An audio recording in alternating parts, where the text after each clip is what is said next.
we developed a new level of cyber protection. I don't have to tell you a lot about what digital identity is. You know everything about that, I guess. It's all that we use. So our approach is we use everything the blockchain technology provides itself, and we leverage all the new advancement Fantom blockchain is providing. And that's our credo. What internet did to transaction costs regarding information, blockchain can do regarding trust. That's why we say it's all about trust. If you trust your partner, okay, you don't have a partner, okay, you don't have to ask somebody to watch him, you don't have to check his WhatsApps because you trust him, right? So that's where we are heading to. And this community is the community that already is in that space, in the trusting zone. You wouldn't be here if you wouldn't be in, you wouldn't apply this mindset, because it's all about decentralization. It's all about trusting the underlying principle, how it works. You could say mainly because you apply the no trust principle, but actually what we do here is that everybody is in the same boat, everybody participates in the transactions. So how can we build a partnership model, ecosystem model, so that we can avoid being the whole time in fear about being attacked by a third party. So what we do is we leverage the decentralized structures. We have already decentralized storage, manageability, and control, and we go into use cases. And that's my question. Are you a self-sovereign human being? Question mark. Yes, of course, because I'm here and I decide if I'm here and what I eat when I go to sleep. No, you are not. Because the most part of yourself already exists in the digital space, and that's where I started with the digital twin comparison. Because your data, your most valuable thing that can be monetized, but also can be used to harm yourself. Think just about your health data. Is spread around in all the systems of the shops, partners, insurance companies, providers, etc., that can use this data to maybe provide you a benefit like a personalized offer. So next time you go for shopping, they know already what you want to buy, right? Or it can be used to analyze your data, to do harm for yourself, for your family, for your company, whatever. So that's why we said, okay, cybersecurity, the new thinking, new approaches in cybersecurity is the decentralization. And Fantom, the technology, is that what we decided to build our ecosystem on, due to all the advantages in terms of scalability and in terms of data security and in terms of performance. So we do need to build an ecosystem with value-based relationships. So everybody has to have a win-win applying to this, what we do here. And later on at 3:30, where our team will present one of the applications, you will understand in depth what's the motivation behind, what's the value that we create. What's important for us is that we really change, how we do things with blockchain. I mean, you can use a lot of marketing slogans and say, okay, we do decentralize whatever. It's all about which value do we provide to the people. You don't have to put your data, your birth date, your certificates and everything into every IT system in the world. You have it once. It's with you. It's like your ID, right? You don't need to spread your information around the world. You just provide an anonymous ID, an access key, so this data can be entered. And you don't have to show your ID when you enter. You just show an anonymized ID, right? And then everything what is needed to authorize you to enter will be pulled out of the location off-chain or on-chain where it is stored. So the why I described already in depth. We want to ensure, just checking the time, Actually, it's already time. We want to ensure the data ownership, the human being sovereignty in acting in digital space, and therefore to eliminate actually even the need for privacy regulations because they are obsolete in that sense. How we do that, I explained already. We are building an ecosystem, use case by use case, with partners who share the same vision with us. And I'm happy to discuss that afterwards if you are interested in going more into some of the applications of that. And we leverage our existing architecture with around Cyberscan.io, which is our big data repository where we have scanning a lot of companies, partners on the internet, where we see already the data profiles and where we are leveraging the data we do already have, but applying that to a decentralized approach. So just to finish that, it's not about the technology itself, it's about the potential and how people and businesses cooperate. And some of the applications we are working on currently are disruptive business models, self-sovereign communities.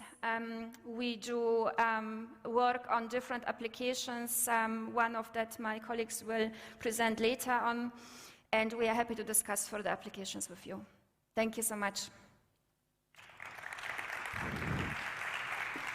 Thank you so much, Aoife. That was amazing. What a wonderful talk. Isn't she great? Let's give her a nice big round of applause. How are you guys doing this morning? Are you awake? Are we getting there? Oh dear, are you all right? I'll tell you what, I was really happy just now. Someone tweeted a picture of a brand new BMW saying, "Thank you, Fantom." That's the kind of thing we like to see. It really, really is. Coming up, we are going to be talking liquid staking and taking a bit of a deep dive into that with the guys from Anchor. And also, don't forget, we've got a panel session on the way on blockchain investments. And we've got Mo Levin is going to be moderating that, along with Gabriel Abed, and also Harry Yee is going to be here as well. Looking forward to that. Up next, though, we are going to be looking at the overdrive journey. I really, really like these three guys. You're going to like them a lot. It's going to be a very interesting session. So please welcome up to the stage. We've got the co-founders of Overdrive, Nassim Alexandra and Mark Linhart, and also Bob Jansen, the lead software architect at Overdrive. Come on, guys. Don't be shy. Come up here. How are you? Good. You're good? Ready to go? Let's give a nice big welcome. Excellent. There we go. We like the fist bumps on the way out. Could sit there. Just sit here? Yeah.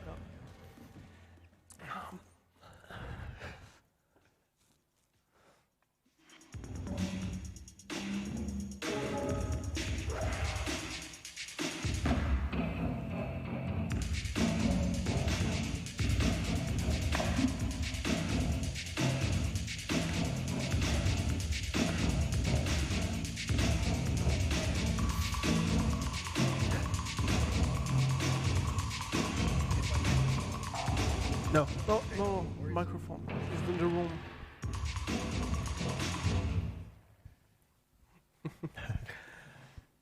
Yeah, go ahead. Okay, so let's just look at a demo of our beta for now. So here you can see you just log in with your Twitter account and then connect your MetaMask, and then you're already on our platform. So there's two parts, basically. So there's the Twitter dashboard where you can engage and create tweets, and there's the challenges. So let's first look at a campaign. So we picked the Fantom DC campaign for now, and you can have all your interactions that you can normally do on Twitter, like liking. Of course, you can skip tweets, and of course also comment and retweet. So this you can see here.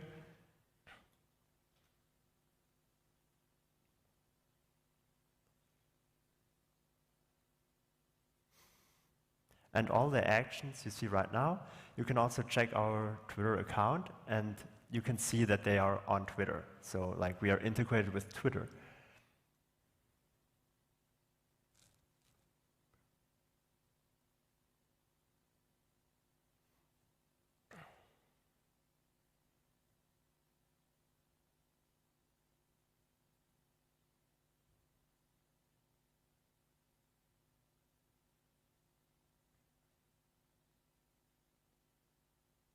So here you can see you can just create a tweet from the dashboard, and on the side you can already see like predefined hashtags and cache tags to make it easier for you, and to that you use the right hashtags and cache tags for each campaign.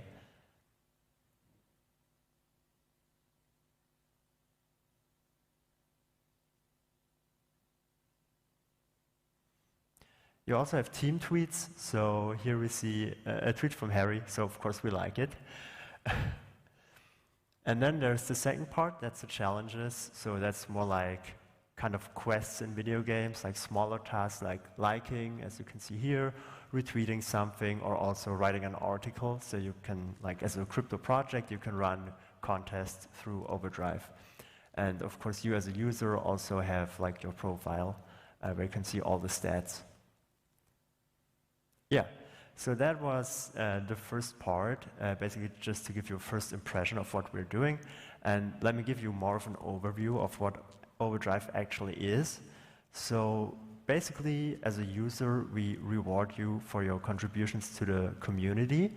So we have a lot of community members, and they all have different skills, like some are very good at creating content, others are great designers or can like translate documentation.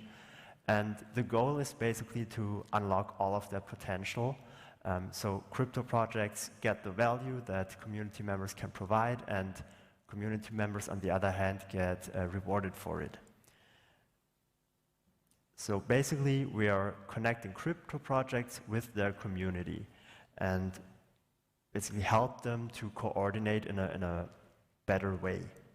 So the goal for users, sorry? How do I switch? Yeah, I think that maybe you could switch a slide with that.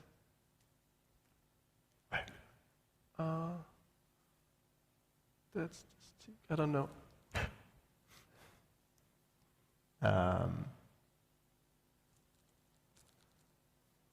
Okay. Yeah, go ahead. I'll go ahead. So for users, it's basically want to gamify the community experience. That's a lot of buzzwords for basically saying we want to make active participation more fun. So we have different elements that allow us to gamify the whole thing. So one of it is token rewards. So as you have seen there with our Twitter integration, you can just create a tweet and you get rewarded for it. So especially for smaller creators, it has been very difficult to monetize their content, but with Overdrive they can. And the thing is that it's also automatic and transparent. So basically after 48 hours, we look at the performance of your tweet and you can claim the reward for it easily. And all the important statistics are on-chain as well, so it's transparent for you. We also added other video game-like elements. So there's like a reputation system. It's just like XP in RPGs. So basically you level up over time. And the cool thing we did here is we made it a little bit more crypto-like. So the levels are actually represented by NFTs. So you have something that looks nice, but also has in-app utility. Okay, Mark. Yeah, just maybe if you go to shoot slide. Okay, the main booth. thanks.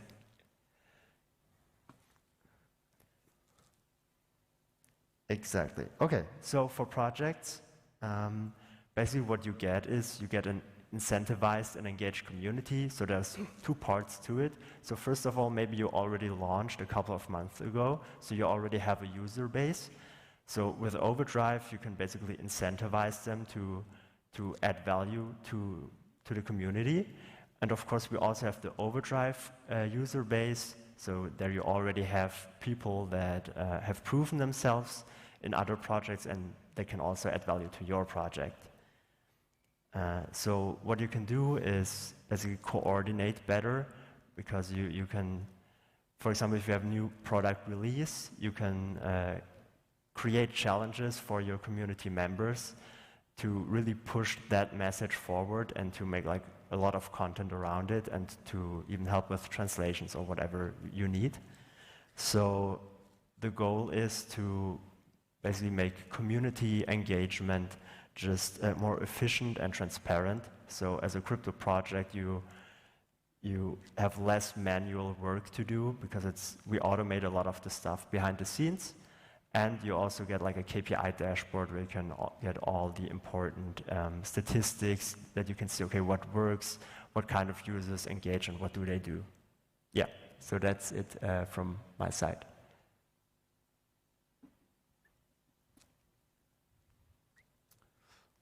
Okay.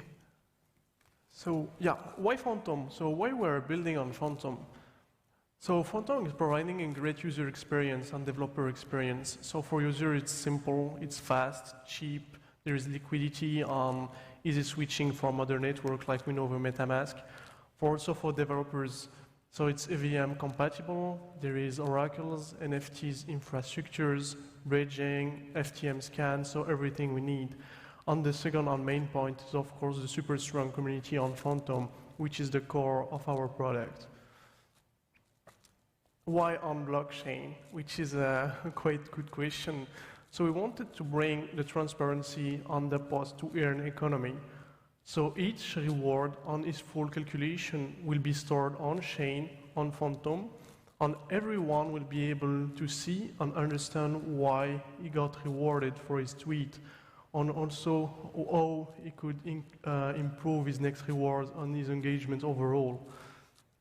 And to fully embrace the cross-chain and multi-chain future, Overdrive is blockchain agnostic. So it will expand to other networks, but the proof of rewards will stay and remain stored on Fantom. So Fantom will remain the main network for Overdrive. So NFTs on Fantom. So our NFT journey on Fantom. So NFT takes an important place in the Overdrive ecosystem as collectibles, but also as in-game benefits. So we decide to go with the ERC 1155 for our NFTs standard. So it allows for more flexibility during minting, and it has an in the attribute management for our NFT. When we started the Overdrive development, it was not yet implemented, I would say available on Fantom, so we decided to reach out the team, and it was really implemented in a couple of days, which was impressive and really helpful. So what's the place of our NFT on the Overdrive product? So the NFTs are used for level ups and to get in-game perks. So level ups lets the user access to greater rewards according to their engagement on the challenges, etc. So to conclude on this quick part, all our NFTs are fully compatible with the OpenSea format. So Bob will go in deeper details on that side with the next showcase. All right. Just press the... Yes.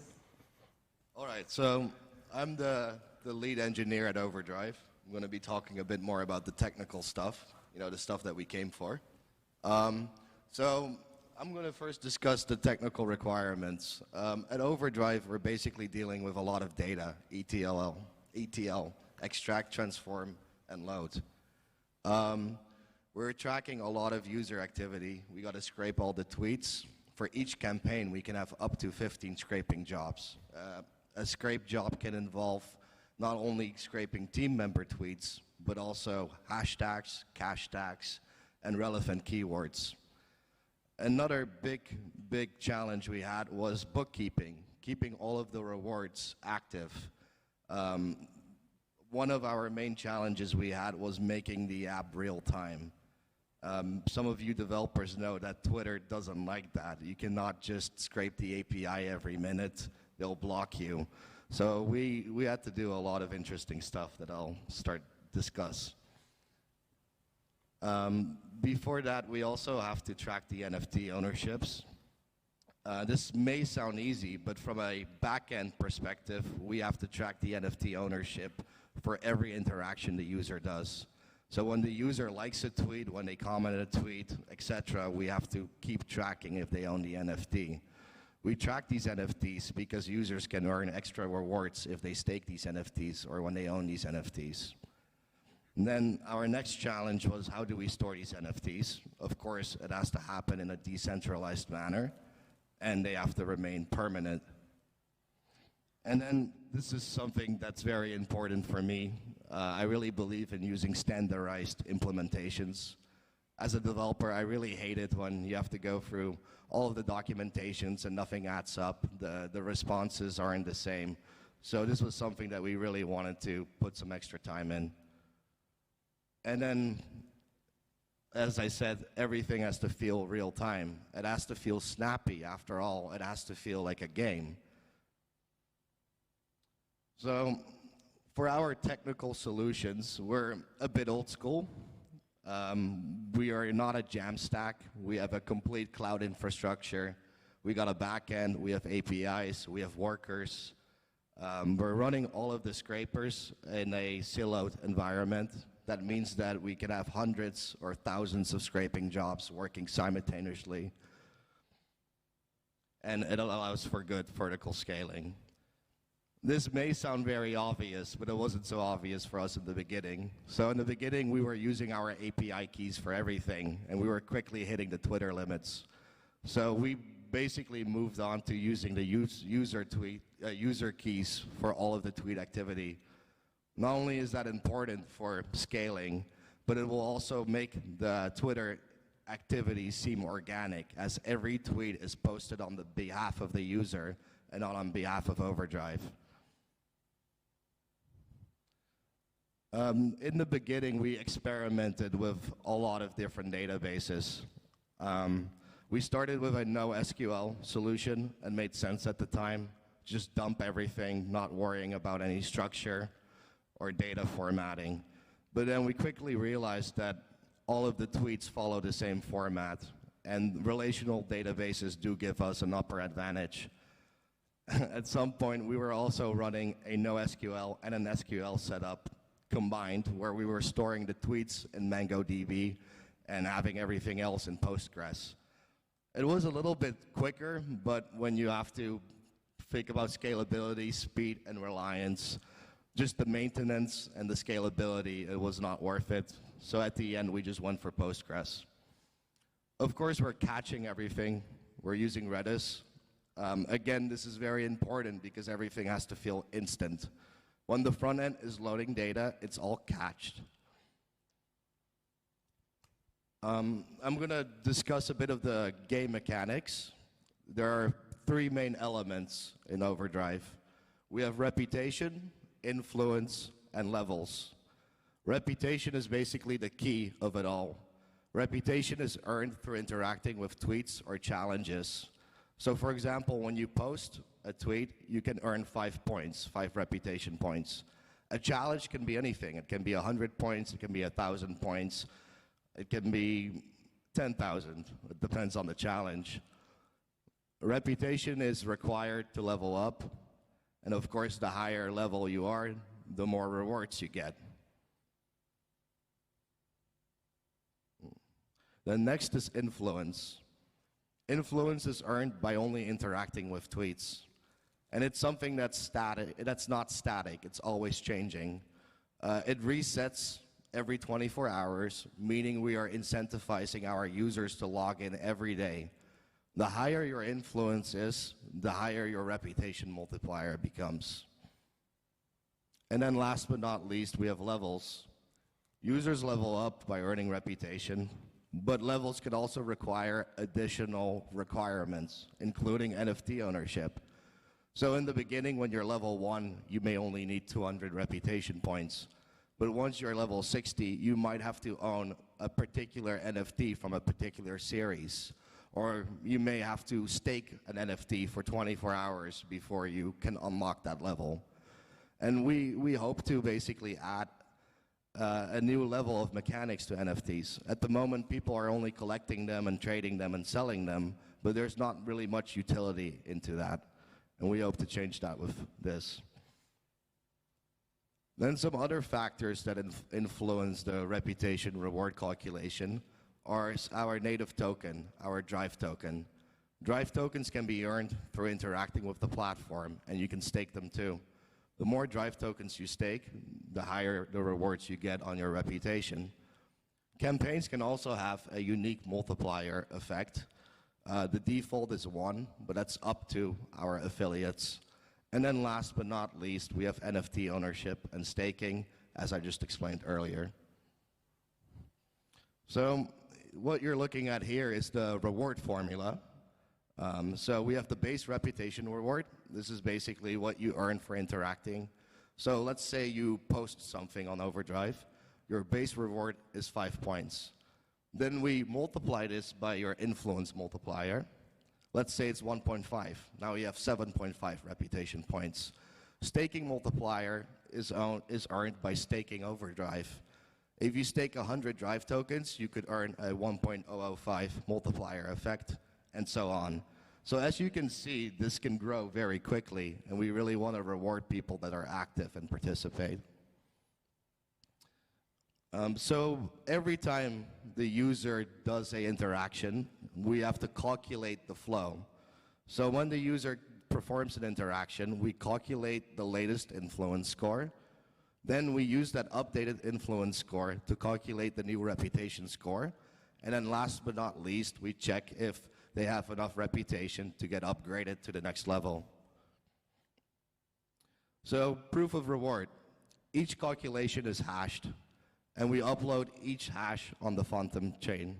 We believe it's very important that everyone can check how they earn their rewards and that they can unhash the hash and verify that everything has been fair.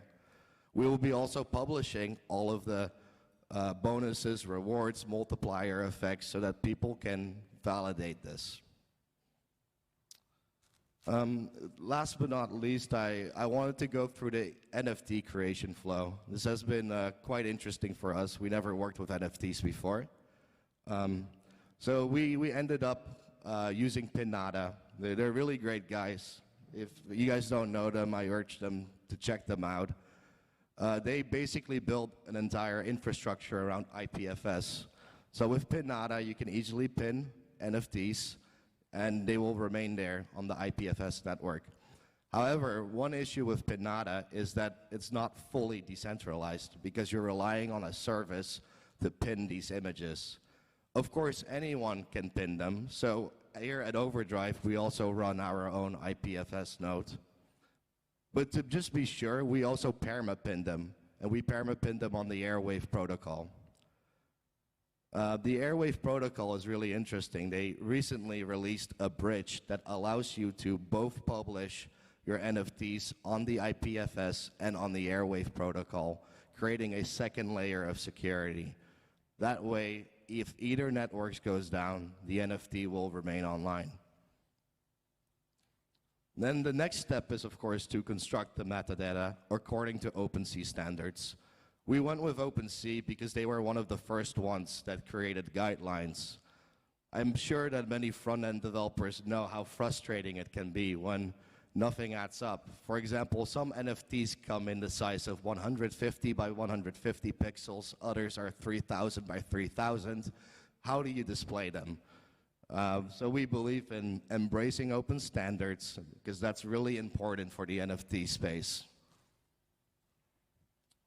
Then, of course, you attach your NFT image in the metadata and you add the attributes. For Overdrive, this is really important because the NFTs come with unique attributes that play a role in the game. For example, some NFTs you can only stake if you have a minimal required level. Other NFTs they unlock higher rewards, more reputation, and bigger multiplier effects. At the moment, we decided to make it optional to perma-pin this because as we progress, we expect the game mechanics to change. So this just highlights that you don't want to put everything permanently on the blockchain because sometimes you do have to change things. Then step 4 is creating the ERC1155 token. And I just really want to thank Fantom, because when we started working on this, they didn't support this yet. We reached out to them, and within a day, they added it to the network. So that's pretty cool, I must say. Of course, we just create them using a factory contract that we have deployed on the Fantom network, and then we just encode the IPFS URI into the token. And then last but not least, users can earn these NFTs through interacting with the app by hidden as Easter eggs within the Twitter experience, but also they can earn them through completing challenges. We are currently working on a marketplace where users can share these NFTs, trade them, stake them, farm them, but they can also, of course, sell them on any market change that they would like. And that's it. Thank you.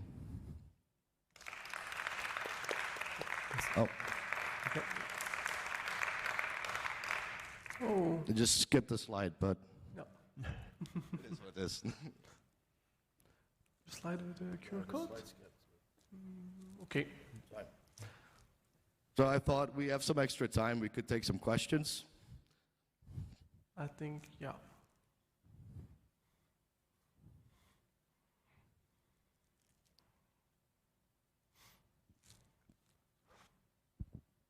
Sir, I have only one question for you.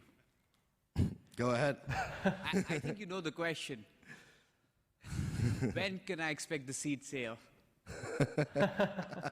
So, to answer to this question, to be honest, I mean, it's kind of a bit out of the scope, but it's a soft launch. I mean, I aim to launch it. I mean, we already launched it, but we're kind of doing some stuff. But there is no fundraising around that project for the moment. I mean, yeah. Slightly heartbreaking. I think we were playing with the idea of doing that, but we really believe in making a good product before we put anything out there. And we were afraid if we were started to raise a lot of money before we have anything finished, that the investors will start, you know, changing the course of development. Yeah, and also, I mean, that's a product where we're kind of rewarding and incentivize the fact that you're engaging with other projects, and you will get this rewards token for your engagement or the challenges you will complete, etc. So after a reflection, it makes sense to definitely launch it as a soft launch. And the first token that you will get is definitely the token that you will earn and be rewarded for your engagement on Twitter in this case. So yeah, so I hope that answered your question, Devesh, but I honestly did not hear a clear yes or a no till now. I mean, this is really confusing. I mean, my heart is pounding. I need a yes or no. no, the question is no then. There is the answer, sorry. But thank you. Thank you so much. No, thank you.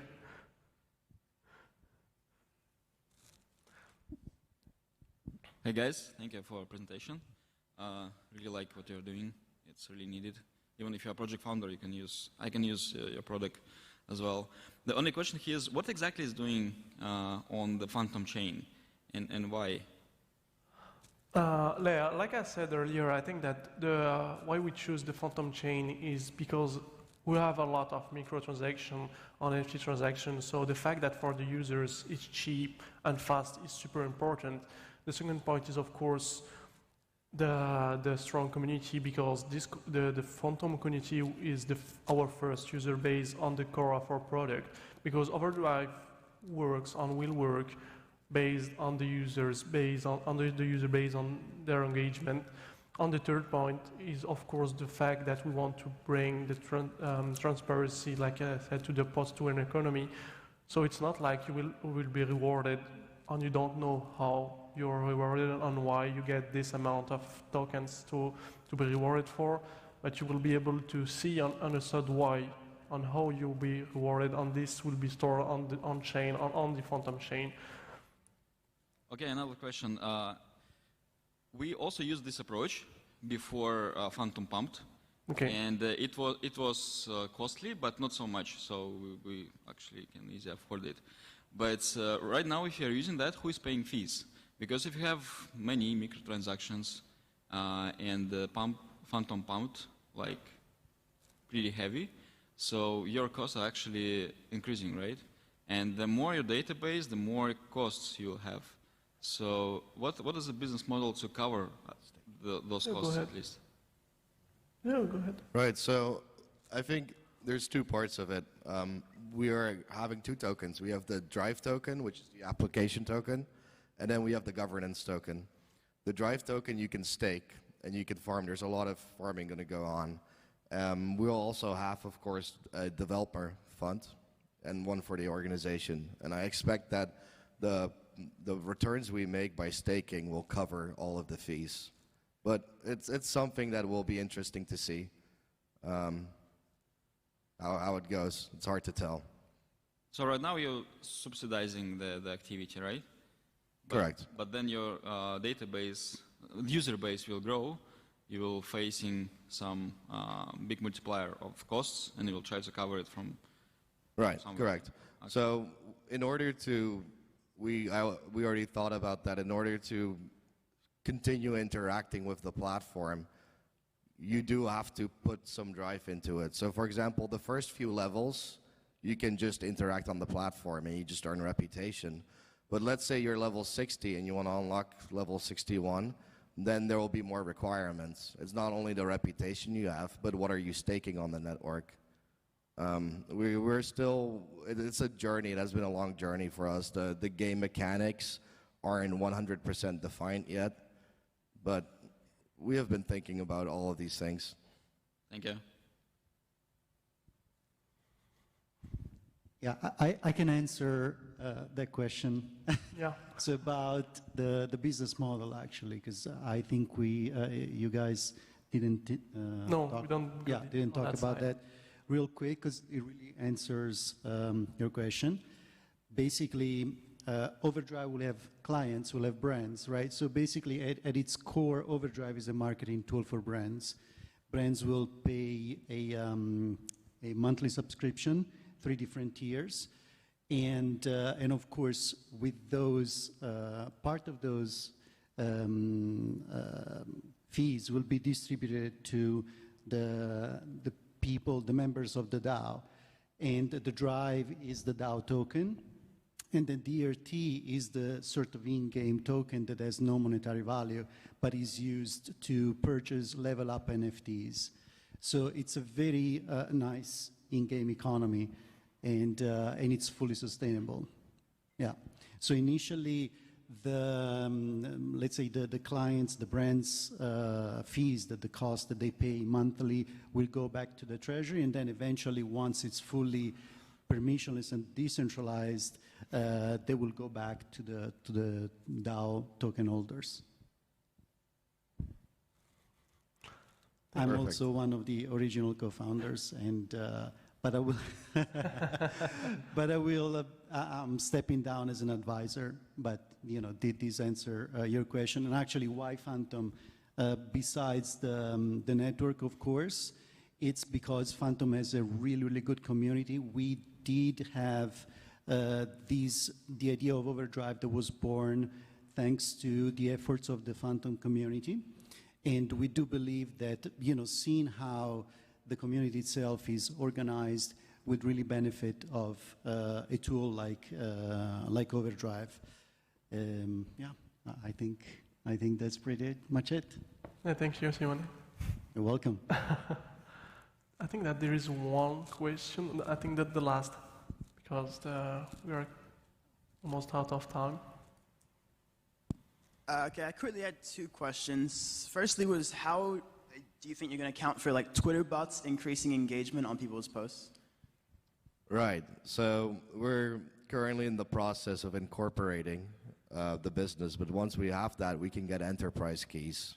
And then once we have that, I think we're ready to go. So that's the last thing that we're waiting on. Okay, and for your governance token, can you expand a bit more on that? I may have missed it, but how do you get that? Is that going to have a sale? What's the kind of difference? Simona? Oh, I can go into it maybe. So if you just engage with tweets, you will earn DRT. So that's like the in-app token. But then you use the DRT to collect NFTs, and these NFTs represent your level, right? And you stake the NFTs, and that's how you basically tell us that you're a committed user, that you're not just farming and dumping. And that's when you earn drive. So that's when you earn the governance token. That's the difference. Thank you. And there's not, just to be clear, there's not going to be any sale, so it's a full fair launch. And the people that will participate in the beta test, but the beta launch that is going on, actually it's kind of paused right now, but will resume shortly.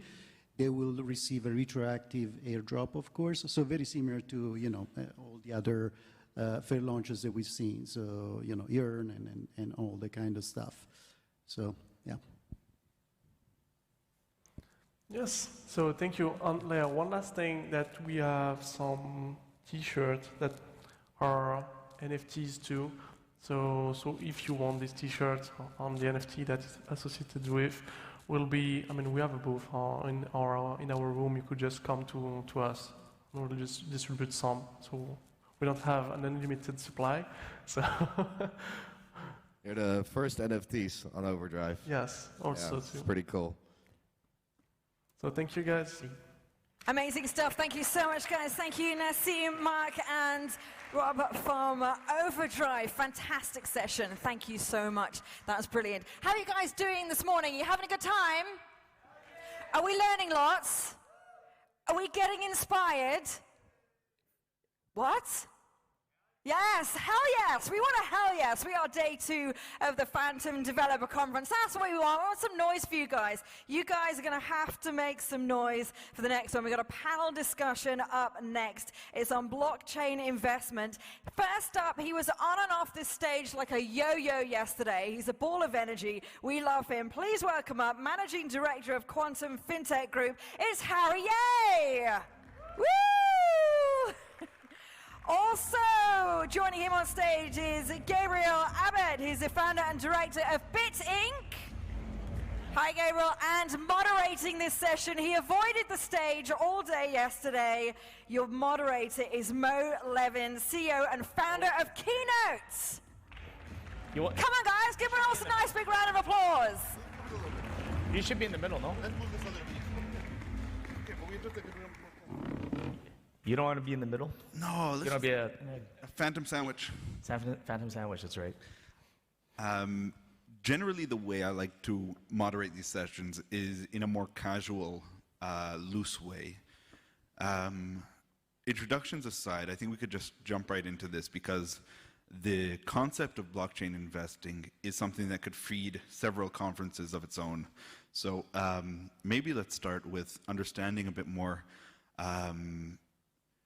your thesis in investing and how you came to this, and maybe a little bit about yourself. So, His Excellency Gabriel, why don't you start with describing your thesis and how it's changed over the years, and a bit more about your story. Well, a big part about investing is doing the research that's required in any particular asset class or commodity that you're buying. And obviously, over the years, things have dramatically changed in our industry.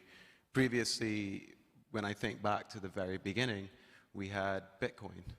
And then after that, it started, you had your Feather coins, Terra, Namecoin, the original set of cryptocurrencies that came out. But then eventually Ethereum came, and with that came a whole new wave of cryptocurrencies into the market. And it's changed from the perspective of just do your research and look for good quality projects to now look for good quality projects that have great teams, viability, access, network, and who really is also backing them. And that concept has fundamentally changed. But in the new capacity right now that I currently serve, which is the Ambassador of Barbados, the criteria has fundamentally changed on how I view investments. And particularly, it's one where there's a very big priority on foreign direct investment into the nation of Barbados. And it's one where it's not just looking at investing in Barbados or getting persons from this part of the world to invest there in the traditional asset space, whether it's your hotels, your land, real estate, etc. But it's now, how can Barbados leverage its infrastructure? How can it leverage its capacity in the space of technology to gain investment for job opportunity, for jobs, opportunities, for growth? So this new mindset that I'm now sitting with in the last few months has fundamentally changed the way that I also look at projects. When I look at a project like Fantom, one of the first things that come to my mind right now is, what can Fantom be used for as a utility within the nation of Barbados from a government perspective? What can be built, with whether it's a registry, perhaps, a real estate tokenization project? But the idea has changed fundamentally from me as a private investor in the past, where I would have wanted to buy Fantom, to now at a government level, where can we leverage this technology for the nation's gain? For sure. And it's important. I mean, in a governmental role, your primary concern is protecting and improving the lives of citizens in the nation of Barbados. And looking at these projects and seeing which ones can help assist that is important and really a part of the mandate that you're given. What's important about what you said about looking at a project, I mean, so many different cryptocurrencies have come along, and versions of them having better, faster, stronger, more robust. Looking at this, looking at the Fantom ecosystem, it was really interesting when you first told me about it. I listened to you a lot, and when you're going to throw your weight behind a project, there's got to be a good reason. And looking at Fantom is better, faster, stronger is part of it. But what else made you so excited about this particular cryptocurrency and the platform that's built? Sure. So I'll kind of answer the first question that you asked, Gabe, just kind of even because I think by going back a little bit about the history of kind of how I got involved in cryptocurrency, Bitcoin, Ethereum, it'll kind of help because to me, the base of almost all crypto, and like Roger said yesterday in the conversation, it's always about a trade. So when you run a hedge fund, so how I got into Bitcoin first was, I bought my first Bitcoin at $60. Everybody thought I was crazy. I got a Bitcoin. I have an Avalon ASIC miner from the original days, and it was making, I think, 10 Bitcoin a day. So when I first discovered Bitcoin, I was like, okay, how do I get more of this? Then I discovered, obviously Mt. Gox and Bitstamp and Coinbase. And my first foray into cryptocurrency was Bitcoin, was just arbitrage trading. So I wasn't really cared so much about Bitcoin underneath, but just the inefficiencies in the system. So anytime there's an inefficiency in the system, it means it's a relatively nascent stage of an industry. And as the industry continues to grow, arbitrage opportunities disappear. And this was kind of the case. Like, stable coins were really, really the equalizer, I think, for arbitrage, because there's a lot less opportunities in arbitrage now with Bitcoin and USDT. So as assets become more mature, you're now swimming in I think I'd like to call it like a red ocean opportunity versus blue ocean. So I've always believed in focusing on blue ocean opportunities. So I've been doing this for about 8.5 years now, and my investment strategy always before was, I want to be able to make money when the market goes up, down, or sideways. So quantitative, like hedge fund trading, was like a huge advantage. But then I saw all my friends in 2017 that were doing ICOs. We were one of the largest OTC brokers. I made most of my money brokering the Bitcoin and Ethereum and converting it to fiat. That's where I made my money. But then I was fortunate enough to invest Block One, EOS, Cardano during those periods. And it was in 2017 that I learned that when you're in a bull market, you just need to pick one or two winners. And the number one failure, I think, of even entrepreneurs is lack of focus. So I take the same methodology when I invest. I concentrate my bets. And Fantom was very, very unique for me because when it started off, it was almost kind of like everybody said before, it was just like another altcoin, another shitcoin. But it was really, really unique. There was the team behind it. And when I looked at everything, Cardano was great, EOS is great, they had all these great platforms, and it's really, really fast, but EVM was really the key point for me when I saw what Fantom was doing, but I didn't see that until Andre had actually built Wi-Fi, and that's when I had that aha moment. I'm like, oh my God, these guys built Fantom and EVM and blockchain first, and I was running one of the validator nodes. So it was at that point, I made the conscious decision, sold everything, except for like my block one investment because it's not liquid. I have some blockchain capital left, but I had to exit my positions at Cardano, EOS, everything. I sold everything and I went 100% into Fantom. Sold my LaFerrari, crashed that one by the way, and sold it, bought Fantom, had a McLaren P1, sold it, bought Fantom. Just continued to just keep buying Fantom, accumulating even our hedge fund position last year. Protocol Ventures Quant and Quantum FinTech Group. Right now, they've become almost like just Fantom ecosystem funds because our thesis, even when we started these hedge funds, was in a bear market, we'll trade sideways, leverage using futures, kind of electronic market making. But in the event of a bull market, we're going to switch to a buy and hold. And that strategy is completely paid off. But then what I realized was now my trade is a different kind of trade. The way I produce alpha as a hedge fund manager is to take all the experience of all the years that I have as a software engineer, and my edge and my advantage is doing stuff like this event, bringing people together, building new projects. So I'm taking almost a quasi-venture, angel investor, startup approach to an industry that's completely liquid. Yeah. So that's my investment thesis. And it's changed a lot. I mean, we've known each other for a long time, and the years that you were doing the algorithmic trading, and there wasn't a whole lot of sleep that you got. And now you're taking a long-term vision. It's a bit more, balanced. But what I want to talk about is a bit more of the long-term view, both from a government side and as an investor. There isn't really a concept, besides for certain companies where you can take equity positions in, like Block One.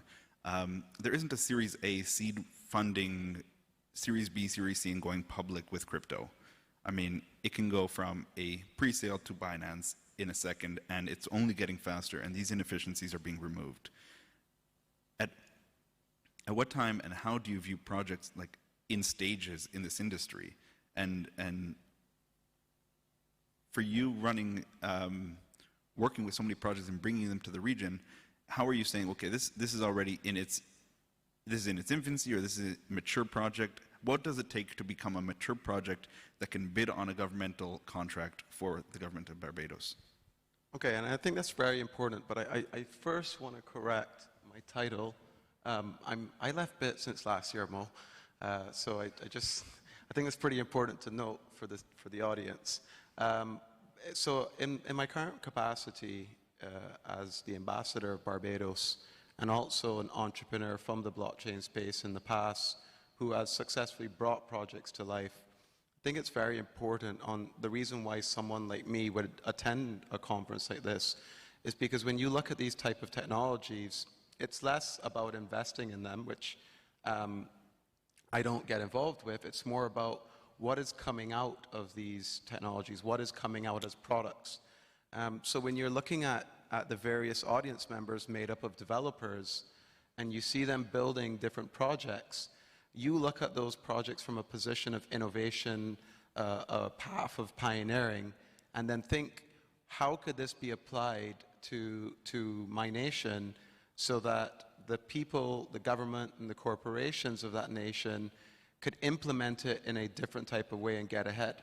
Now, obviously, the technologies themselves are still new.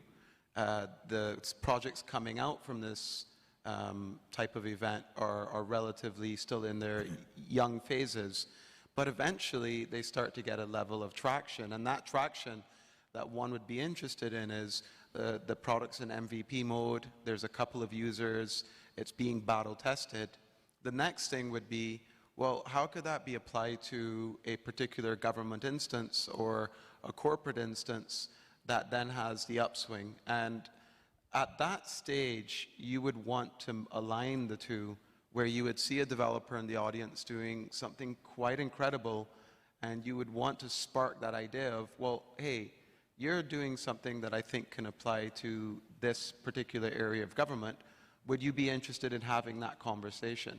And at that point, you try to align the two, and it would probably take 12 to 24 months before something comes to light. But when it does come to light, the level of impact that that can make on a nation state is dramatic. It can make the difference from the savings of a country in the millions to billions. It could increase the gross domestic product of a country. It could reduce the expenditure on the citizenry. And all of these different types of events that benefit the people of Barbados are the types of situations that governments would look for. So from my particular perspective, I see these types of events, and particularly technologies, as avenues towards successful growth for our people. So from an investment perspective, it's not from the now, but it's what's coming in the future that's really important. And that's what you have to look for, because a relatively good investor, yes, they prepare for the now, but they invest because they see the future. And it's coming to these types of places that you get a glimpse at what the future could look like. You, Harry, this same question is for you. A lot of these, a lot of these companies are mispriced just because they're in their infancy, and you've taken TOOM and done some great things with that, and other projects that are here and that you're looking at. Are you looking only at these initial companies, or what does it take to get them to the next level and more mature? We heard a bit about it yesterday. Sure. So, yeah, my investment thesis is a little bit more interesting now, because I think before, as an engineer, I've gone through the whole, heartache of trying to raise that angel round, always trying to get to the Series A, B, C, D. I think that model still exists and is still very, very important, because you still have a lot of money from the old way of thinking in the VC world. So just like Fantom has, bridges, a lot of the businesses that we're trying to build now, we want to kind of be able to help bridge that gap. So what I think you're going to start seeing, and I think I got the idea really from Uniswap and Balancer, and we're doing this now with some of the companies, such as Zoo and Overdrive, Yoshi Labs, some of our investments that I advise, which is essentially, before it's you have a company, but you have no crypto. Then Ethereum pioneered the whole concept of a DAO, and then governance tokens kind of came around. But if you look at Uniswap and Balancer, they all have corporations kind of behind them that are backed, but they just issue tokens. So we're taking a similar approach, because at the end of the day, you still have to have that bridge between regulators, and regulators don't really like working with a DAO, because what's a DAO? So if you try to have a real estate investment fund as a DAO, good luck getting it regulated. So I think the next couple years, what we're really, really doing here, and look, what you see here, this is a vision I had. I had a dream about the future here in Abu Dhabi. When I first came here, I was like, one day I'm going to have all my friends in the crypto space come here. And I think between just the two of you, I'm like, guys, you got to come to Abu Dhabi. And I quote you saying, Harry, I would never come to Abu Dhabi. I've got better things to do. And you said to me, Harry, there's no way I would ever live in Abu Dhabi. Yet now you live here as the ambassador. So my vision really is just even something like this, to be able to bring everybody together. And I haven't even showed everybody here everything yet. You haven't seen that. I've signed a 10-year lease for 20,000 square feet investing here. I'm probably looking at another floor.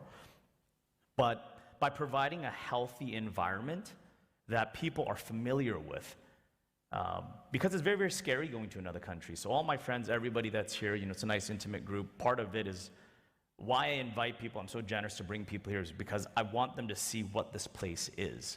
But it's very, very terrifying to come here, because people, just what you hear in the media about, the Middle East, most of it's not true. So now that I've gotten people here and I want to show them the future, now it's like, okay, we're thinking the next 5 to 10 years ahead. And, my hat's off to Gabe. I own no real estate at all. And one of the biggest things he's always told me is, to buy some real estate. So I said, you know what? Okay, well, now I'm interested. What should I do? And he goes, well, let's have you take a look at Barbados. How can you help build the future of Barbados? So now I'm looking at, okay, how do we help Barbados become like the next financial center, because capital is very, very mobile. So these are like the more interesting projects that now it's more about leaving a legacy, like longer term. That's the vision I really, really want to do. And more importantly, it's all about people. I've never been to Barbados, but I believe in Gabe. I believe in the vision of what he's done before in the past. And that's all it takes is your friend or the relationship. And that's what this conference is also about, is the relationships you meet here today, you may not leverage them today, but you keep that friendship strong over the years, it just gets better and better and better. And I'll show you an amazing picture. There was a CZ and I back in 2014. We're supposed to do something together. He was supposed to come work with me on the hedge fund, but he did Binance. Like, thank God he picked that decision instead. But now we're back here connected again, and we're doing stuff with Binance. So I think long-term thinking is a very, very important thing, and I've completely changed the way I do things now. I trade a lot less, and now I think about investing in people and entrepreneurs and really building for the future. That's how I trade now. Everything you're saying resonates well with me. The first time coming to Dubai in 2014, it was the 2 months after Bruce Fenton made the first blockchain conference here.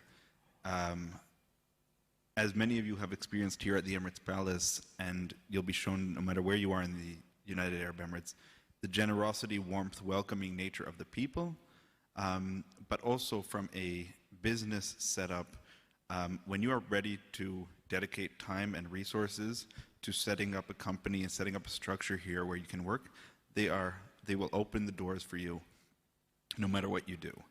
And early on, when I was here, and I realized that pretty quickly, that the government is wanting to be a partner with you and help innovation and help create incubators and accelerators for people that are doing interesting things. And it was the first place in the world that was open to have blockchain companies register. And when you make a company in blockchain, now it's a little easier, but 5 years ago, 6 years ago, you couldn't make a company, you couldn't register, you couldn't get a license, and it was super risky because any moment your company can be shut down by regulators. And so over the years, there's been some geopolitical arbitrage of where am I going to set up my company, which is going to be the most crypto-friendly place. Switzerland won for a year or two as the Ethereum Foundation. And Zug, yeah. In Zug in Switzerland. Yeah. The Ethereum Foundation, and they did well, and they were winning for a while, and now Dubai and Abu Dhabi, thanks to you guys, are becoming centers, and thanks to the great work in Dubai with the Future Barbados Foundation. In the future. And thank you for like ADGM, Future Foundation are both places that are incubating, helping companies. If you're looking at a company that isn't registered or isn't in one of these places, or how would you help companies set up? And there's plenty of developers here that are having the same questions, which people in the audience are from all over the world. What advice would you give them to say where you should set up and what you should be doing to make things happen in a safe way? Sure. So yeah, I'm happy to answer that. So first, I think it's important everybody kind of Google this thing that's called the 5 flags rule. And this is kind of like an older classic thing that one of my friends told me where you have... This is the 5 lines rule? 5 flags. 5 flags. 5 flags. So 5 flags rule is, you have one that's kind of like your home country you live in. One is kind of like a safe passport. One's for like, for tax, this kind of thing. So for example, I'm Canadian, one of the best passports in the world, but I have a UAE residency, for taxes. But, being from Hong Kong, I have Hong Kong, Taiwan passport, that kind of thing. So to me, it's important to have more than one place that you kind of call home. And that's tough for a lot of people because that means stepping outside of your comfort zone. So why I tell people it's important to at least come to the UAE, especially if you're in the blockchain space. I had my pick of any place I could have lived in the world. The US, I've lived in Silicon Valley, New York, Vegas, Miami, New York, Toronto, Hong Kong, Singapore. And when I came to Abu Dhabi, it wasn't even Dubai. Like, I love Dubai, it was a lot of fun, and we go to Dubai all the time. But for me to really kind of want to build a multi-billion-dollar business, this was the place. Because First off, it's one of the safest places in the world. There's so much space to grow. You've got about 4 trillion in sovereign wealth funds here. You've got ADIA, Mubadala, you've got the Royal Group, which is like the Berkshire Hathaway of the UAE. They have like 800 billion in assets. So just having that here, and there's a really, really close relationship with the US.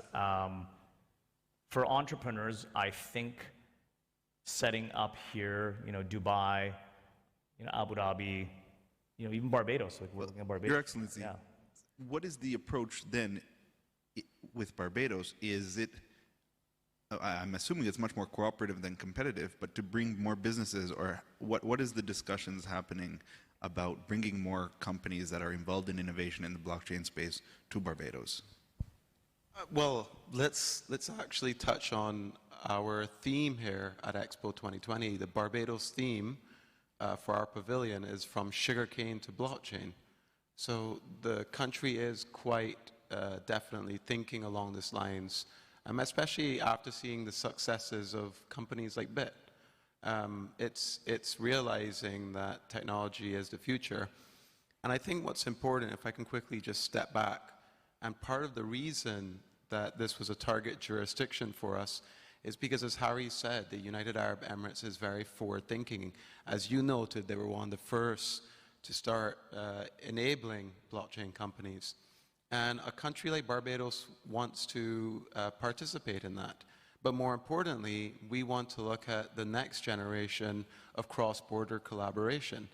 And I think it's very important that when you think about how do 2 countries collaborate, you have to appreciate that they could utilize the same said technology that corporations are using.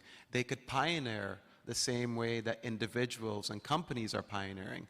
So when you think about the next generation of events that take place between 2 nations, whether it's cross-border currency exchanging or settlement of commodities, or identification, authorization, I can go down a list as long as my arm of various ways that Barbados and the United Arab Emirates can enter into a new digital diplomacy arrangement to start pioneering different types of technologies, which is why conferences like this are so important and so interesting to someone like me, not just because of my passion for blockchain, but because I want to explore what are the new ideas coming out and how could they be adapted in a way that benefits that cross-border collaboration?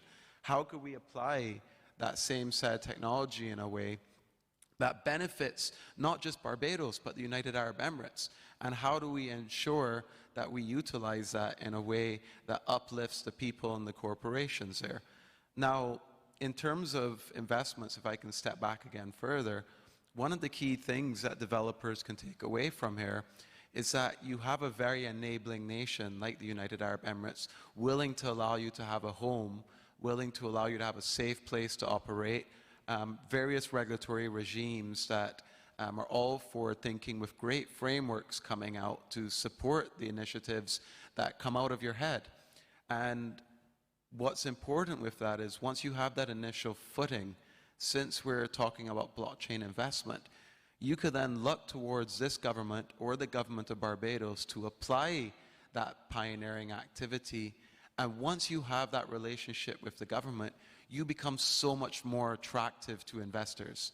Investors are more than likely to back you in a project when you're working with a government than when you're not.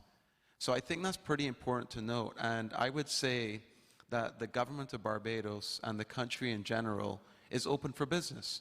We would like to see more pioneering happen in the country, but more particularly, not just companies that set up an offshore center, but countries that get involved, they get integrated, they participate. And one of the visions that I have is that we can try to strive towards that integration as a cross-border integration, where you're positioned in the UAE, but also in Barbados. And maybe that happens in a virtual space. And so that's the areas that we're looking at. And how would that work in the virtual space? Well, without giving away the full picture, you would enter into a new collaboration between the two nations that happen at the government level, the international corporation level. And at that stage, you know what, I can give you a basic example. If we think about the regulatory sandbox, if the regulatory sandboxes between Barbados and United Arab Emirates were aligned, Harry or any developer in this room can establish their business within that regulatory sandbox in the UAE, and by default, it's automatically accepted in Barbados. And therefore, you have the ability to operate out of both jurisdictions within that environment. So that's one basic example of how the two nations can collaborate and how an entrepreneur can have their foot in both nations at the single time. Obviously, the idea can be built upon further, and there's many more innovative thoughts around how this can be accomplished, and it's still very early days. Barbados is only now having its very first diplomatic mission in the United Arab Emirates ever. So this is still very early days for us, but the idea is, how could we adopt technologies to benefit the future of digital diplomacy? What's an interesting concept which we haven't seen too much of, in the Emirates there's many public-private partnerships. Building out large venues complexes are sometimes public-private partnerships. In other countries they also have public-private partnerships. We haven't yet seen too much public-private partnerships in the blockchain space. There's been pilot projects working with governments for sure around the world. Fantom itself has been working with governments around the world as a pilot project, but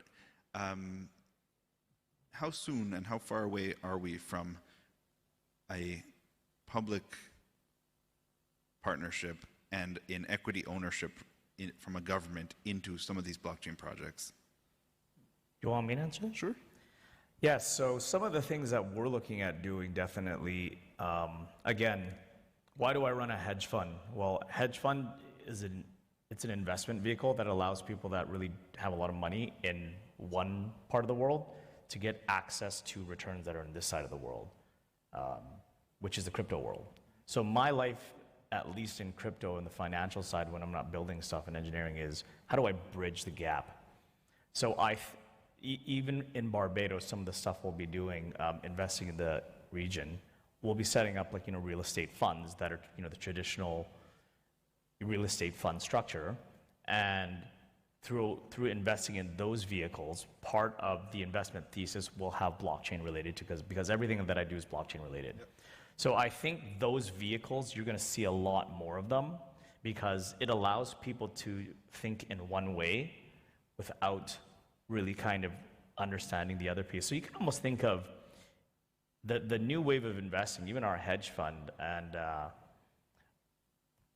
we announced the $1 million hackathon last night, and just even this environment gave me that idea that, okay, the financial industry we all know is kind of broken.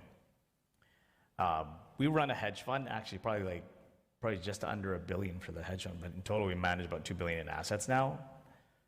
We can't have real-time reporting right now because the current fund administrators are not comfortable with dealing with blockchain. So we're forward-thinking in the blockchain space, but we can't. It's a very, very simple problem to solve. That's why I want to throw $1 million at it, because it solves an actual current problem. So the problem is we want to be able to have traditional people want access to this, but they can't even get that information in real time from the investments. So I think you're going to start seeing a lot of that, where there's a new inefficiency. The inefficiencies are the structures of the funds themselves. Because the reality is, if you put money into something in blockchain, it's relatively liquid. All the data's there. Why can't I get it right away? It's because at least the institutional level, it still hasn't been done yet. So that's what this hackathon. Do you see the governments taking positions in some of these new structures? 100% yes, because sovereign wealth funds, everything else, they're gonna want to have a little bit of their asset allocation, investment in the commodities, maybe 5 or 10% that will help outperform the market. And If they want, a blockchain. I'm not talking about them taking a position in treasury management. I'm talking about taking an equity position in some of these foundations and companies that are being built. The answer is yes. I see a situation, and it's firsthand, I'm seeing it from multiple governments, of where we have private-public participation, PPPs, that you were asking about earlier. It's absolutely something that's coming down the pipeline where, and even in some cases, you have state-owned enterprises that are being established to take on these types of technologies. It's very important to note that there are PPPs that do exist right now with blockchain companies and governments. But what I think is more interesting, and remember the technology we're talking about here is blockchain. It's decentralized. It doesn't really have a border in terms of where it can operate and how it can operate. And I think what we're about to see is BPPPs, which are bilateral private-public participations, where it's not one nation getting involved with a particular technology, but where we're seeing multiple nations come around and agreeing to get involved with a technology together. And I think that is very close to happening. That is close to happening, where there's going to be multiple bilateral public-private partnerships happening. Are you seeing it more from the government will create a corporation to reduce risk and not have exposure to position, or will you say, you know what, the government of some other place, or like that Italy would start taking a position in a blockchain company publicly, or would Italy create a sub corporation so they can limit their risk? It's not about limited risk. It's all about, in many cases, legislation, where government may not be able to own via legislation a private corporation or participate in it. And that's why you have state-owned enterprises. How do we get past that? Or is it important that we get past that? Well, it depends on the nation and if they go and review their legislative framework and what they can and cannot do. It's definitely from a position of risk and from a position of ensuring that there's no conflict of interest per se.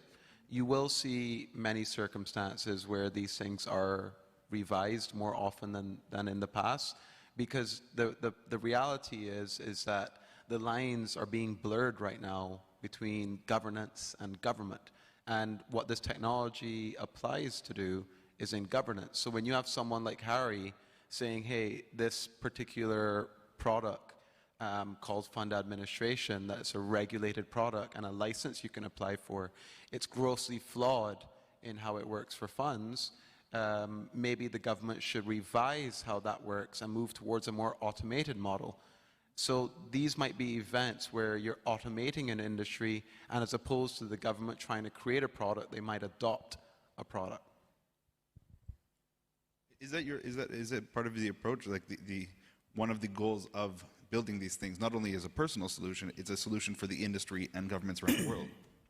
Yeah, so it's interesting because yesterday, when I was on a panel here with the Fantom Foundation, and I was asking, why do they do the stuff that they do? How do they, get over that initial roadblock? And it's just, well, there's bad people, so bad people create problems. So when people create problems for you, then they give you problems to solve. And it really, really got me thinking yesterday.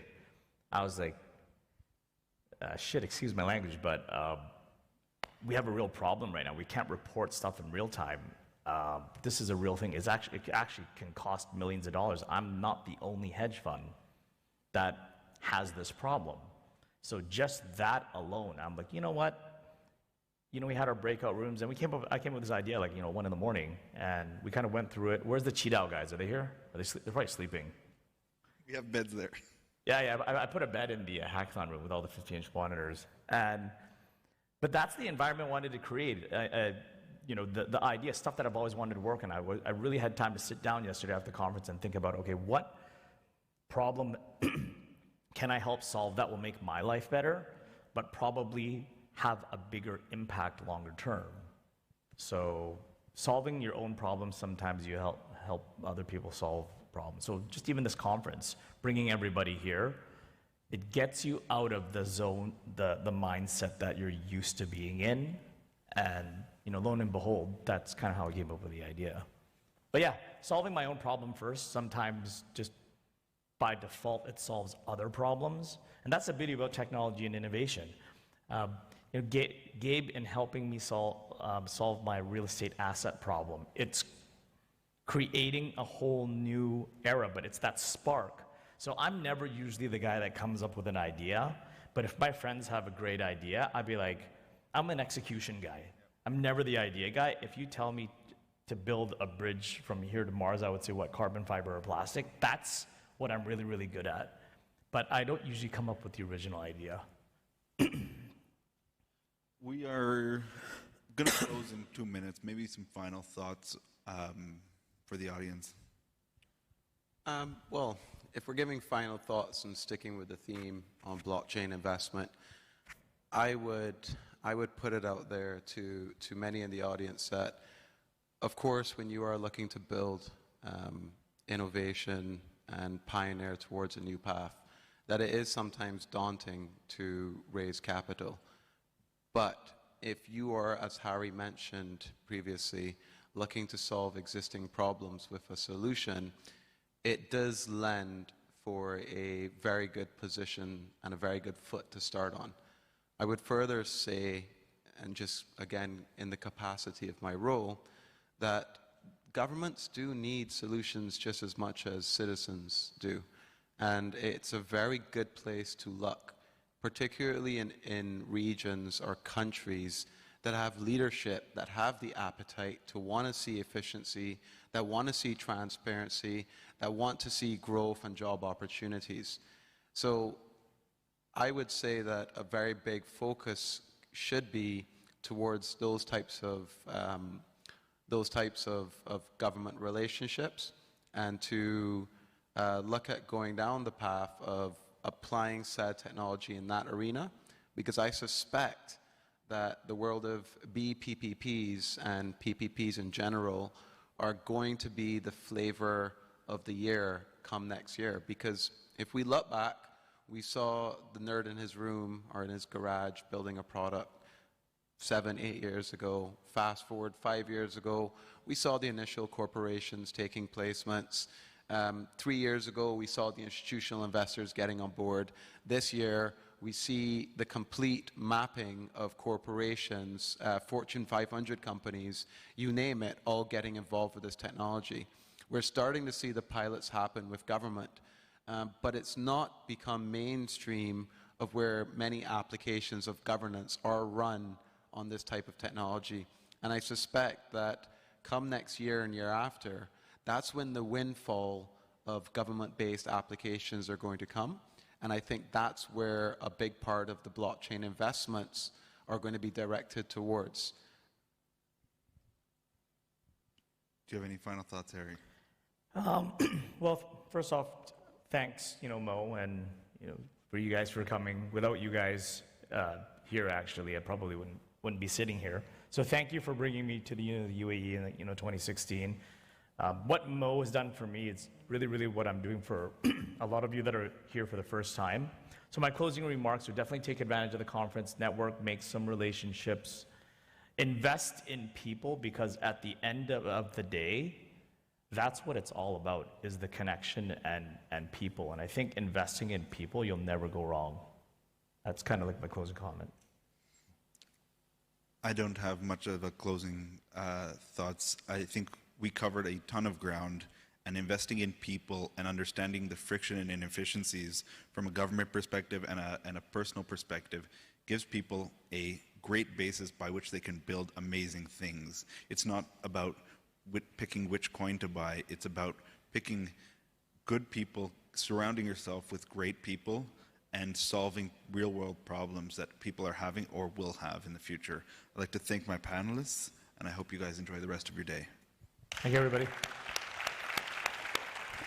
Thank you.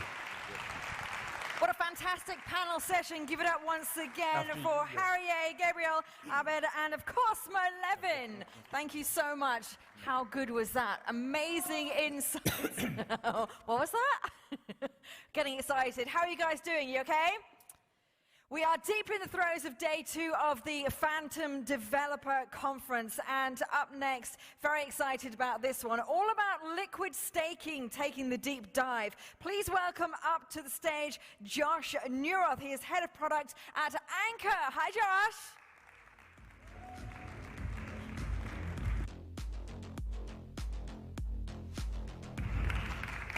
We're excited to be here today. As she said, my name is Josh Neuroth. I lead product at a company called Anchor. We are a Web3 infrastructure provider. We have full nodes, validators, and we have a whole staking platform. So today, Philippe on our team, he's our head of DeFi. He couldn't be here today in person, but he's going to introduce our upcoming support for Fantom liquid staking. So we're excited to be here, and if you could turn your eyes to the screen, we'll play the video.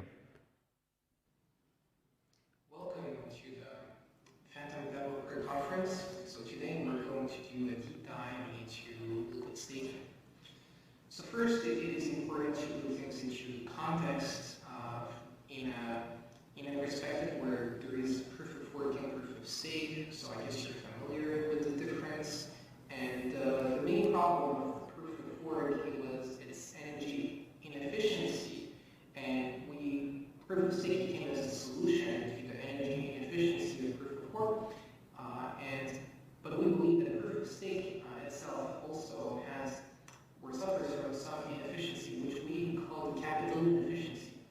So back in early November of last year, Anchor was the first to enable Ethereum liquid staking, and with Ethereum liquid staking, the use case was very obvious. It was about providing liquidity to staked Ethereum because we could not, and we still cannot, unstake Ethereum. We need to wait to phase 1.5 of Ethereum 2.0. So liquidity is obviously a very important aspect, and that's actually where the term liquid staking comes from. However, when you think about blockchains such as Fantom, liquidity is not necessarily the main attractive point about liquid staking, because you can unload staked Fantom in 7 days. So the other inefficiencies that we believe are important is the inability to borrow against staked Fantom, for example. We believe this is an inefficiency that we are aiming to solve, and also the inability to receive additional rewards on top of Fantom staking rewards, for instance, because the specificity of DeFi is composable passive in good nature, right? Like every time you try to earn some yield with your yield farming strategies, you have that ability to earn several years of rewards, and with staking you do not have that option. So we believe that in itself is also an inefficiency. So liquid staking is much more than just liquidity. It is about solving the capital inefficiency of proof of stake. It is about lowering the barriers to entry to staking by making it as easy as a swap. It is about enabling you to easily contribute to the security of the proof of stake networks. It has also another very interesting and unique feature, which is the elastic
tokens and reducing its dependency to having large liquidity pools. And the last part is really about centralized exchanges. We don't really see at Anchor centralized exchanges as a competitor. Like large centralized exchanges, obviously, they provide staking deposits to their clients in the way they know how to do it, right? Which is integrating staking nodes, integrating that to their infrastructure, and they offer themselves those staking deposits. However, we believe that medium or lower size centralized exchanges that do not have the resources, time, capacity to integrate staking infrastructure to their system, they can simply actually buy and hold the liquid staking tokens as a full collateral for the staking deposits of their users. So this is a way to basically enable staking deposits for centralized exchanges without any integration needed, which is the ultimate scalable way to offer staking to centralized exchanges. So I was mentioning earlier that enables liquid staking enables yield farming strategies. So far, when you stake, you cannot yield farm. You need to choose between yield farming or staking. With liquid staking, you no longer have that limit where you need to choose between both. You can actually stake and benefit from yield farming opportunities. And those yield farming opportunities are also quite unique. You have what we call low increment loss liquidity pools, right? So, for example, last week we enabled the Matic liquid staking liquidity pool on Curve Finance versus Matic. So that's on Ethereum network. And basically that offers a low increment loss liquidity pool. And we're looking forward to have some farming rewards to incentivize liquidity to that pool. But as a liquidity provider, you no longer potentially need to choose, right, between staking rewards or staking yield farming. That makes it actually very interesting also for other use cases that we will discuss related to lending. So liquid staking has different participants. That's required to have different levels of knowledge about DeFi. You have the stakers, you have liquidity providers, yield farmers, advanced traders that are willing to exploit trading opportunities or even sometimes arbitrage opportunities, meaning zero risk trading opportunities, and lenders by lending, let's say, Fantom token to Fantom liquid staking holders, you have the ability to indirectly benefit from yield farming opportunities on top of liquid staking tokens. Why? Because we believe that the borrowing rate of like Fantom is going to converge to the staking rewards of Fantom staking, and ultimately, if you want to indirectly benefit from these opportunities related to yield farming, we believe that the borrowing rate and the lending interest is going to be very close to than staking rewards, or even potentially higher, as I will explain later in the presentation. So liquid staking use cases in DeFi is obviously about providing and enabling liquidity for traders, but also liquidity mining rewards for the liquidity providers, yield farming opportunities, no longer need to choose between yield farming and staking. Lending, so here we're, the issue with lending currently and liquid staking tokens is because most liquid staking tokens are rebasing, so I will explain later what it means exactly. The issue is that the current lending platforms, they are basically not built and designed specifically for the use cases of liquid staking. And to enable liquid staking in those platforms, either they need to change significantly their system to make it possible for liquid staking, or they will simply not list liquid staking tokens in those platforms. So we're working with ONX Finance, for example, a strategic partner, where we're actually developing those use cases of lending on top of liquid staking, and they adapted their lending platform exactly for what we need, and ultimately we're going to explore margin lending possibilities related to that. There is also use cases about stable coins. So as I said, the borrowing interest is likely going to increase and converge towards staking rewards, potentially even being more expensive to borrow than staking rewards.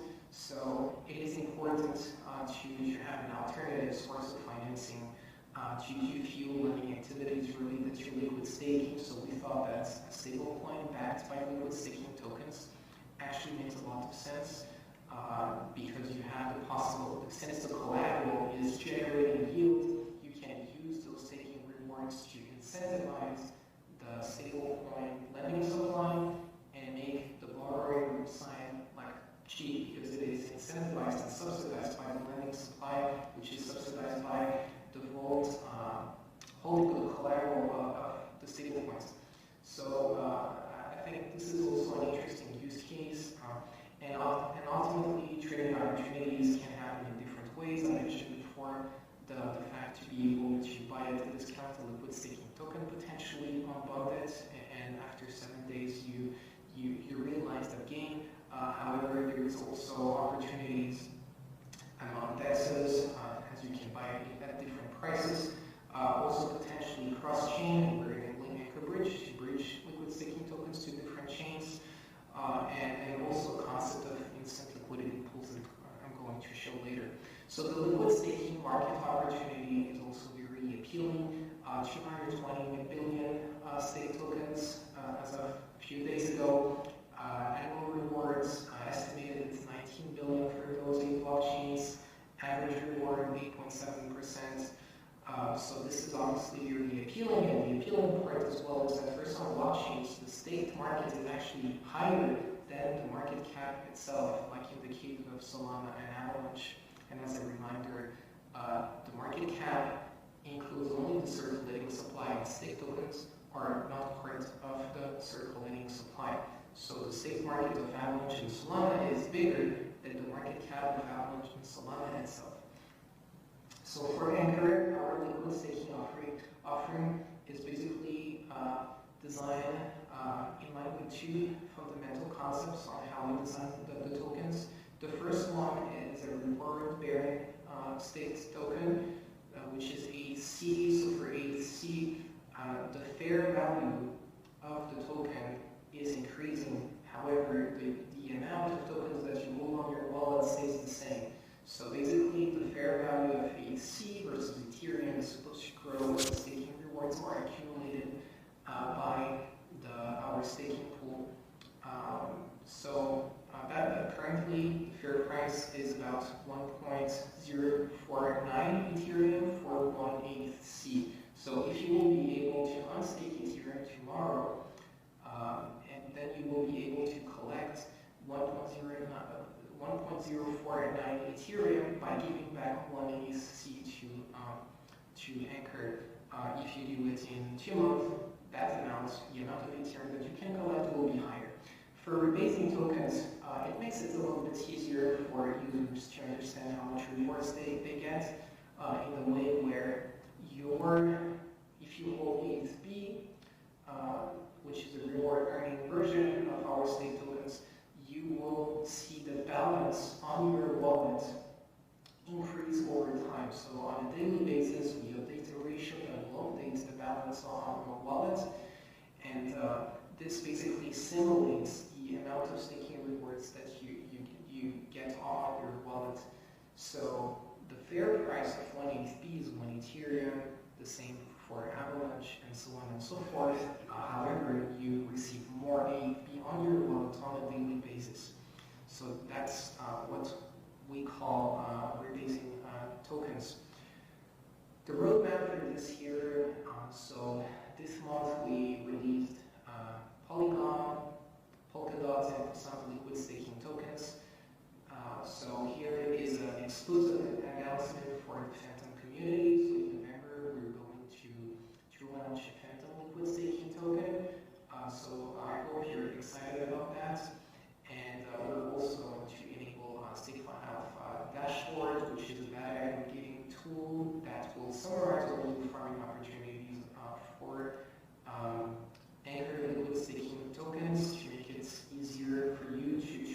explore DeFi and new farming with our tokens. And then in December, we're going to release our products. The main one is Anchor Bridge to really make our liquid staking multi-chain experience. So for the other roadmaps beyond StakeFi, the Anchor protocol is going to be really the backbone of our products built on top of StakeFi that will ensure that we can grow in a scalable way. And the RPC roadmap also is something that Josh is going to present to you in another conference that should happen tomorrow about decentralizing infrastructure. So I really encourage you to assist that conference as well. Will be very interesting. And yeah, currently we have multi-RPC solutions for Fantom and Polygon. And for November, December, we're going to expand that product into other chains as well. So the liquid staking ecosystem is going to be powered by the Anchor protocol that is being released, and that has a few functionalities that are important.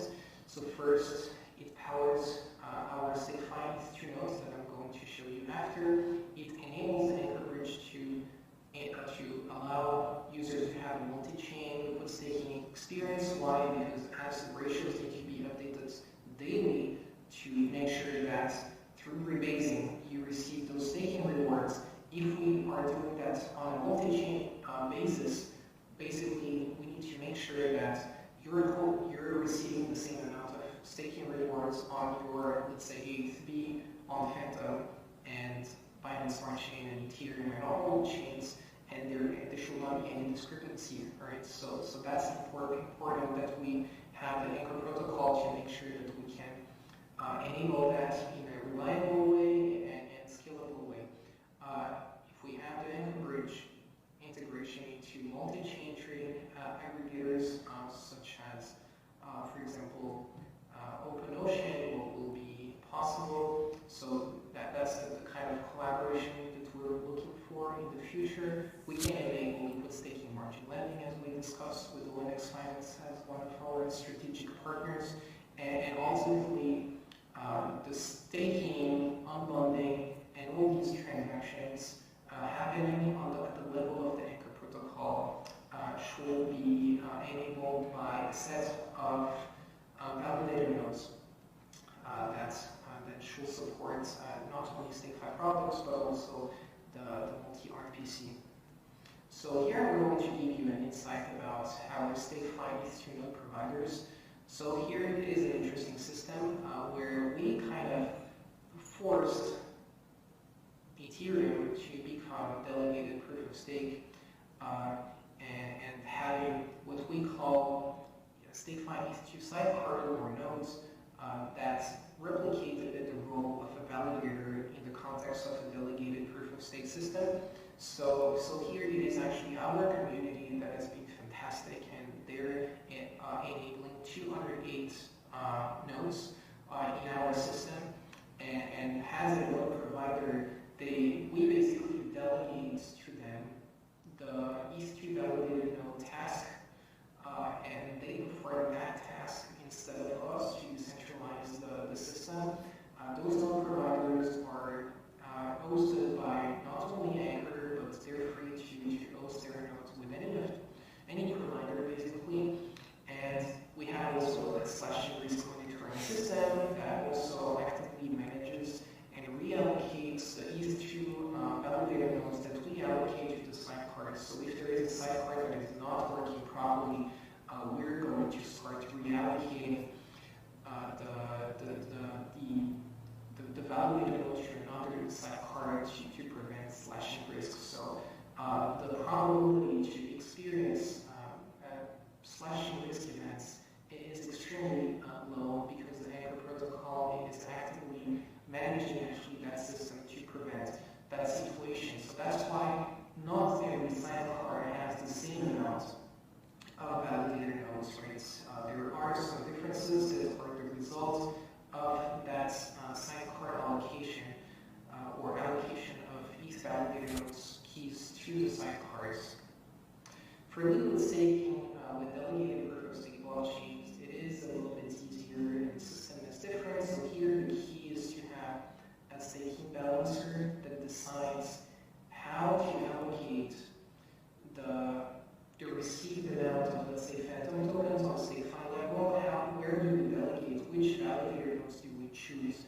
So here we started with the Anchor validator node for most of our for most of the blockchains that we support, but we're looking forward to delegate to other validator nodes.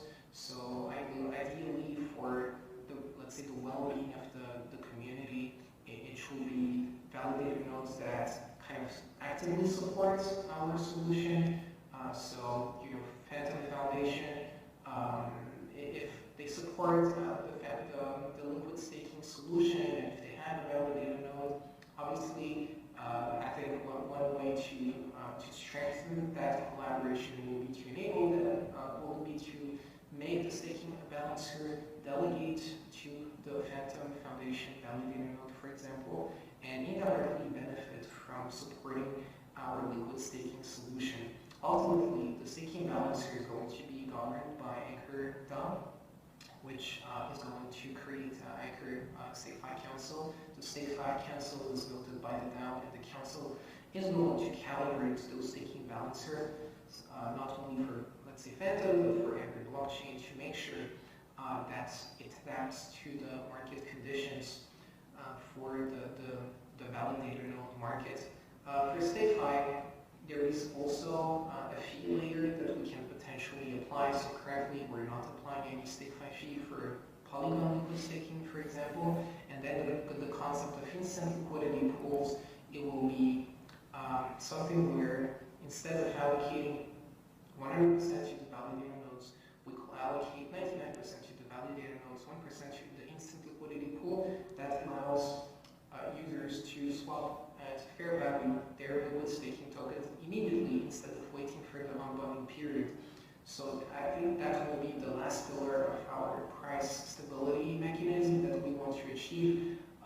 That is based not only on having liquidity pools, also the elastic supply feature of the liquid staking tokens, and then the instant liquidity pools should be the last piece to make sure that those tokens are very, very often treated fairly.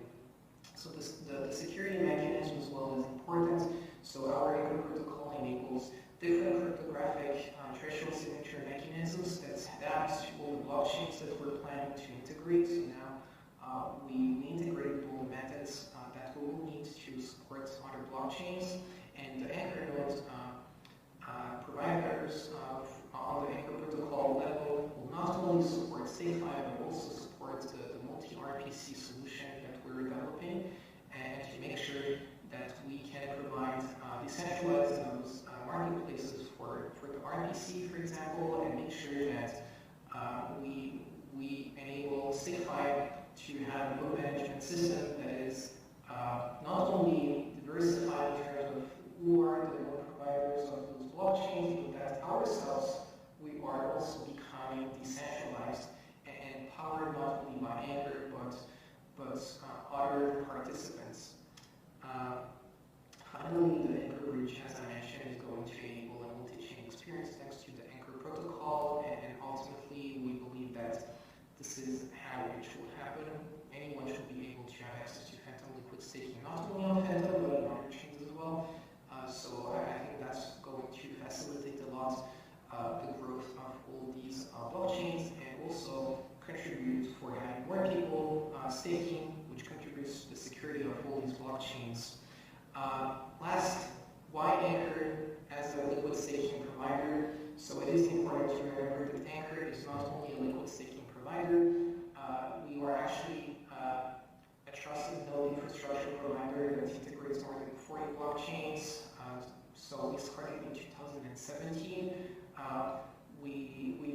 Our decisions and how we run the company is not like based on like venture capital funds that are trying to guide our decisions depending on their interests. So we're running basically independently. We're opening the Anchor DAO, as I mentioned before, which will really put the decision keys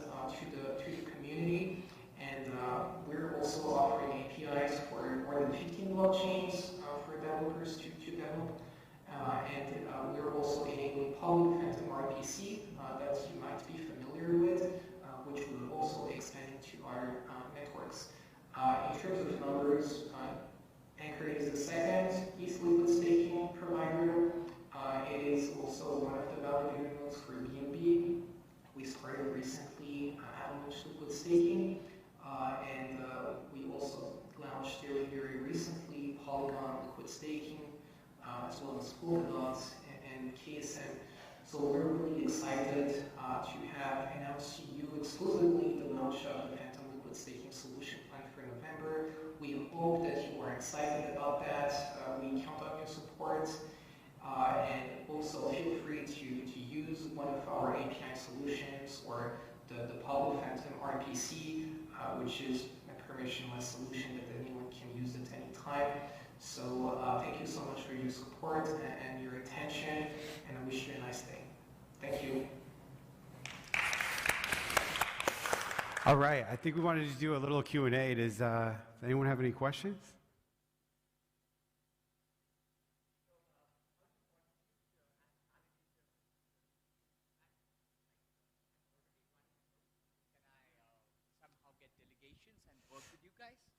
Yeah, so the question is how, if you're running a validator node, how can you contribute? So there's a pretty high barrier to entry, right, to run a validator, right, which is at the moment, well, 1 million Fantom, I believe.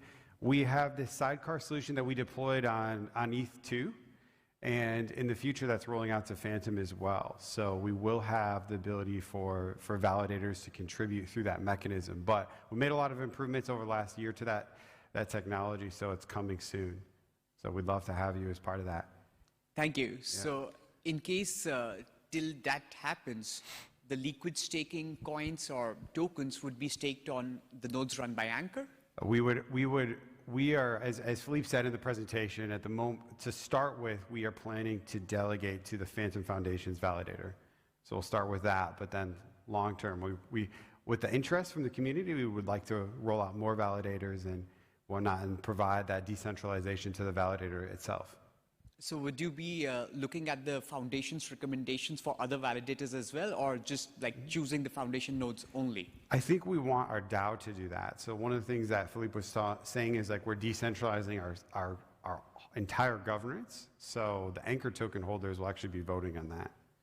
Beautiful. Yeah. So I think that theory won't work on Polygon since the foundation nodes there are probably shutting down and half are already shut down. So like Anchor would run their own node then, or? Yeah, we could absolutely. Like with, we can do either or. We can delegate to someone else's validator, or we can run our own. It just depends on how many assets are really the interest. So we're excited to see what comes with that and run that through governance. Thank you so much. Yep. All right, anyone else?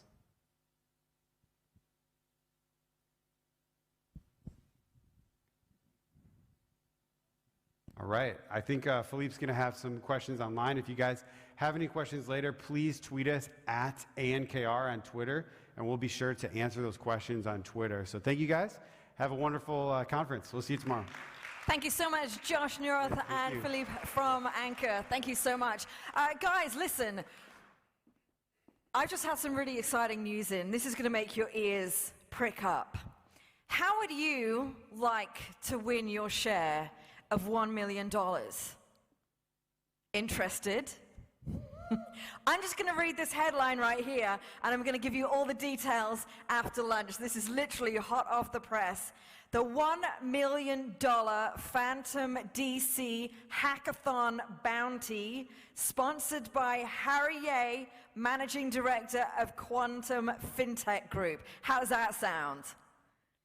Want to win part of $1 million? I'm going to give you all the details after lunch. We're going to break for lunch now. We'll be back here at 2:30. You don't want to miss the sessions this afternoon because we have got a couple of celebrity surprises dropping in for you as well, which is going to be amazing. And we continue our fantastic sessions. Don't forget, if you do need to get a PCR test done, we do have a VIP doctor in meeting room 1 in the conference area, so get that done. And don't forget, tomorrow night, we've got our gala dinner as well as our Halloween reception, so get your thinking caps on. Our theme is Phantom of the Opera. Thanks, guys, and we'll see you back here at 2:30, and I'm going to give you all the details on that $1 million Fantom DC Hackathon bounty. It's going to be amazing. We'll see you at 2:30.